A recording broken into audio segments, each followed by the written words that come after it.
Primavera de 1945. Los Países Bajos.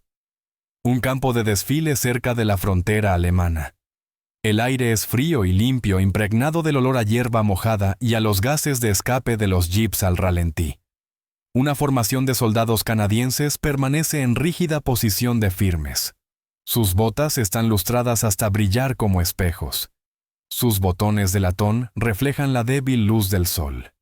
Están esperando a que descienda un dios. El mariscal de campo Bernard Law Montgomery, el vencedor de El Alamein, el comandante más famoso y arrogante del Imperio Británico, baja de su coche de Estado Mayor. Camina con su conocida zancada altiva, las manos entrelazadas a la espalda, la boina negra calada hasta abajo. Ha venido para conceder la Medalla de Conducta Distinguida, la segunda condecoración más alta por valentía, en combate a un héroe canadiense. Se pronuncia el nombre. Cabo Leo Major. De las filas emerge un soldado que parece más un pirata que un militar de desfile. Lleva un parche cubriéndole el ojo izquierdo. Su uniforme está limpio pero gastado. Avanza hacia el mariscal de campo no con deferencia, sino con una gracia depredadora. Montgomery sonríe y extiende la mano hacia el cojín de terciopelo, preparándose para prender la medalla en el pecho del héroe. Es una oportunidad fotográfica que ha coreografiado a la perfección. Pero Leo Major no se detiene a la distancia reglamentaria. No ejecuta un saludo firme y preciso. Mira la medalla y luego alza la vista hacia el rostro del mariscal de campo con un único ojo frío. El silencio se prolonga volviéndose incómodo, luego asfixiante. Y entonces, el soldado raso pronuncia palabras que nadie en el mando aliado se atrevería siquiera a susurrar. Dice lo bastante alto como para que los oficiales del Estado Mayor lo oigan que el general es incompetente. Le da la espalda al Imperio Británico y se marcha. Pero para entender por qué un soldado raso arriesgaría un pelotón de fusilamiento para humillar públicamente al hombre más poderoso del ejército británico, debemos mirar la sangre que hay en las manos de Montgomery. Para comprender el peso brutal de este insulto, primero hay que entender al hombre que lo lanzó. Leo Major no era un soldado normal. En el ejército canadiense, era conocido simplemente como el Fantasma Tuerto. Era un canadiense francófono de Quebec, pendenciero por naturaleza y guerrero de profesión. Había perdido el ojo izquierdo por una granada de fósforo en 1944, una herida que habría enviado a cualquier otro hombre de regreso a casa con una baja médica. Leo se negó. Les dijo a los médicos que solo necesitaba el ojo derecho para apuntar un fusil y regresó caminando a su unidad. Era explorador francotirador y un ejército de un solo hombre que prefería operar solo de noche, usando zapatillas deportivas en lugar de botas de combate para moverse en silencio entre las ruinas. Al otro lado de este choque estaba el mariscal de campo Montgomery. Si Leo Major encarnaba la realidad áspera y sucia de la guerra, Montgomery encarnaba el distanciamiento del alto mando. Monty era meticuloso, cauteloso y obsesionado con su propia imagen. Veía la guerra como una partida de ajedrez, en la que los peones se sacrifican para proteger al rey. Sentía un desprecio particular por el primer ejército canadiense, al que a menudo trataba como una fuerza secundaria útil, para el trabajo sucio, pero indigna de la gloria. La tensión entre estos dos hombres no era solo personal, era simbólica. Era la fricción entre los hombres que sangraban en el barro y los hombres que movían banderas sobre un mapa. Leo Major respetaba la competencia y el valor por encima de todo. Y para la primavera de 1945, había decidido que Montgomery no poseía ninguna de las dos. Pero este odio no surgió de la nada. Se forjó en las aguas heladas de un estuario olvidado. En el otoño de 1944, el alto mando aliado estaba intoxicado por la enfermedad de la victoria. Los alemanes se retiraban. París había sido liberada. Montgomery, siempre el hombre del espectáculo, había convencido al comandante supremo Dwight D. Eisenhower de que la guerra podía terminarse con un solo golpe audaz. Esta creencia en una victoria rápida condujo a la Operación Market Garden, el ambicioso plan de Montgomery para lanzar paracaidistas en los Países Bajos, tomar los puentes sobre el Rin y marchar directamente hacia Berlín. Fue una apuesta que exigía hasta la última gota de suministros, combustible y atención que los aliados pudieran reunir. La ilusión en el cuartel general de Montgomery era absoluta. Creía ser el amo del campo de batalla, el arquitecto de la victoria. Ignoró de manera efectiva las realidades menos glamorosas y agotadoras de la logística. En concreto, ignoró el hecho de que aunque los aliados habían capturado el enorme puerto de Amberes, en Bélgica, no podían utilizarlo. El puerto era inútil porque los alemanes aún controlaban el estuario del Escalda, los 60 kilómetros de agua que conectaban el puerto con el mar. Montgomery pasó este detalle por alto. Estaba concentrado en el Rin, en la gloria del asalto aerotransportado. Trató al ejército canadiense, encargado de despejar el Escalda, como un simple espectáculo secundario. Creía que los alemanes allí estaban derrotados y que los canadienses podrían limpiarlos usando los restos de suministros que quedaran de Market Garden. Montgomery creía ser intocable, pero había olvidado que el respeto en las trincheras se gana, no se ordena. La realidad sobre el terreno era una pesadilla matemática que hizo añicos las ilusiones de Montgomery sobre una victoria rápida. Mientras desviaba recursos hacia su proyecto favorito en Arnhem, el primer ejército canadiense, al mando del general Harry Crerar, quedó enfrentado a una fortaleza sin llave. Los datos del estuario del Escalda pintan un cuadro de negligencia deliberada. Los alemanes habían fortificado las orillas con 80,000 hombres del 15, o ejército tropas que Montgomery había permitido escapar anteriormente en la campaña. Se atrincheraron en los diques e inundaron las tierras bajas. El general Crerar suplicó por suministros. Necesitaba proyectiles de artillería. Necesitaba vehículos anfibios, los Búfalo, para desplazarse por el terreno inundado. Necesitaba apoyo aéreo.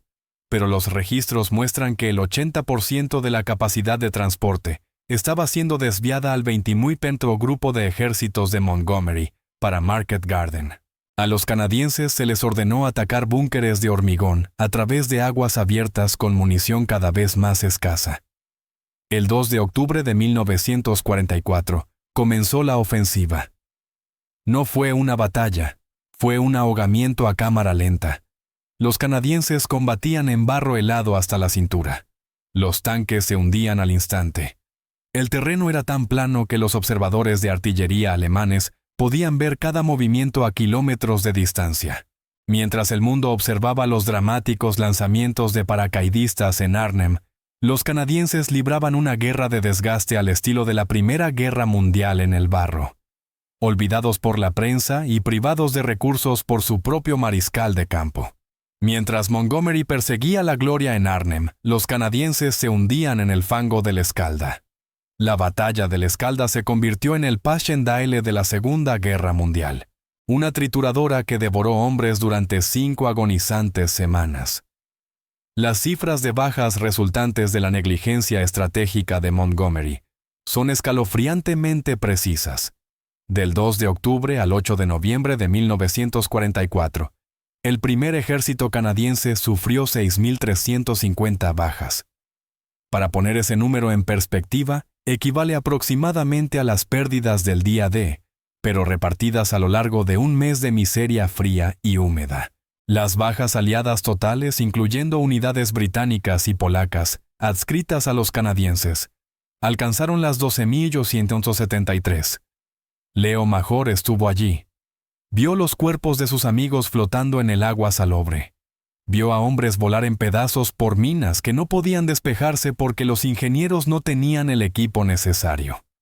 Vio cómo los vehículos anfibios Buffalo eran destrozados por los cañones antiaéreos alemanes de 88 milímetros, porque no tenían cobertura aérea. Cada muerte reforzaba una única y ardiente verdad en la mente de Leo. Estos hombres no estaban muriendo porque el enemigo fuera mejor. Morían porque su comandante supremo, el mariscal de campo Montgomery, no se preocupaba por ellos. Montgomery estaba dispuesto a cambiar vidas canadienses por tiempo. Estaba dispuesto a sacrificar a todo un ejército para encubrir el error estratégico de no haber abierto el puerto antes. Leo Major vio morir a sus amigos por un general que ni siquiera conocía sus nombres. Fue en este crisol de incompetencia donde Leo Mayor decidió demostrar cómo era un soldado de verdad. No necesitaba una gran estrategia. Solo necesitaba su fusil y su parche en el ojo. En la noche del 30 de octubre de 1944, durante la batalla del Escalda, Leo Major se ofreció voluntario para una misión de reconocimiento. Estaba solo. La temperatura rondaba el punto de congelación. Avistó una patrulla alemana. En lugar de retirarse, atacó. Las cifras de aquella sola noche son difíciles de creer, pero están documentadas en los diarios de guerra del regimiento. Leo Major capturó al oficial alemán al mando. Luego, utilizó a ese oficial como cebo para forzar la rendición de toda la guarnición. Armado en solitario con una metralleta Sten y una bolsa de granadas, Leo Major condujo a 93 soldados alemanes de regreso a las líneas canadienses. Había capturado por sí solo a una compañía entera. Fue una hazaña de audacia que debería haberle valido la Cruz Victoria. El ejército optó por nominarlo para la Medalla de Conducta Distinguida DSM. Fue una validación de su habilidad, una prueba de que un solo hombre competente en la oscuridad valía más que 1000 oficiales de Estado Mayor a plena luz del día. Había logrado lo imposible, pero cuando se enteró de quién iba a prenderle la medalla en el pecho, la victoria se convirtió en ceniza. Volvemos al campo de desfile. El viento azota las banderas. El momento ha llegado. El mariscal de campo Montgomery está frente a Leo Major con el pequeño cojín de terciopelo en las manos, sosteniendo la medalla de conducta distinguida. El protocolo es estricto: avanzar, detenerse, saludar. Aceptar la medalla, estrechar la mano, saludar, retroceder. Cada soldado conoce el ritmo. Montgomery da un paso al frente con el rostro fijado en una expresión ensayada de autoridad benevolente. Extiende la mano. Leo Mayor no lleva la mano a la frente. Mira fijamente al mariscal de campo con su único ojo sano, una mirada que carga con el peso de los 6.350 hombres perdidos en el Escalda. El silencio es absoluto. Se puede oír el chasquido de las tiendas de campaña agitadas por el viento. Leo habla. No grita. Enuncia un hecho. Le dice a Montgomery que es incompetente. Le dice al mariscal de campo que es responsable de la muerte de sus amigos. Dice con claridad y firmeza: no permitiré que un hombre como usted me coloque una medalla.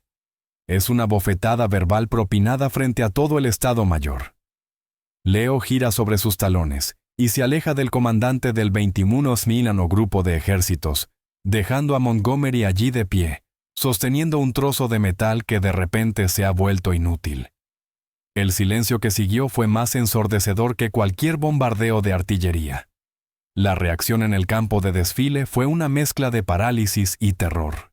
En el ejército británico, un acto de insubordinación así, casi con seguridad, habría conducido a un consejo de guerra, a prisión o incluso a un pelotón de fusilamiento.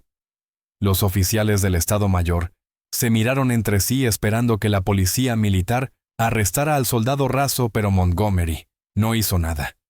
Se quedó allí con el rostro endurecido, una máscara de furia congelada. Sabía que no podía arrestar a Leo Mayor. No se puede arrestar a una leyenda.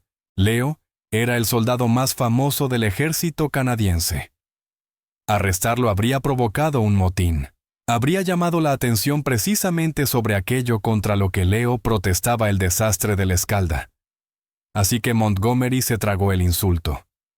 Se dio la vuelta y regresó a su coche. La ceremonia terminó apresuradamente. La medalla fue devuelta a su estuche.